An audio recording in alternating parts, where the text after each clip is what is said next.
ایک شخص نے فرض نماز کے متعلق سوال کیا کہ فرض نماز کی پہلی 2 رکعتوں میں تو سورت فاتحہ کے ساتھ سورت ملائی جاتی ہے، لیکن اگر کوئی بندہ آخری 2 رکعتوں میں سورہ فاتحہ کے بعد سورت ملا لیتا ہے تو اس کے متعلق نماز کا کیا حکم ہوگا؟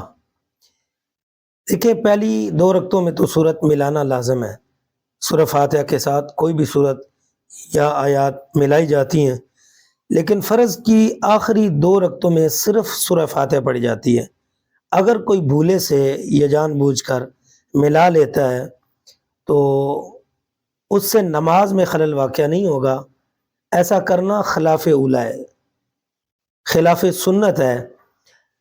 بعض ائمہ کرام نے امام کے متعلق کہا ہے کہ اگر وہ سورت ملاتا ہے تو یہ مکروہ تحریمی ہوگا، بعض نے اسے مکروہ تنزیہ کہا ہے۔ بہرحال نماز ہو جائے گی، سورت ملانی نہیں چاہیے، لیکن اگر کوئی ملاتا ہے تو نماز ہو جاتی ہے، نماز میں کوئی حرج نہیں۔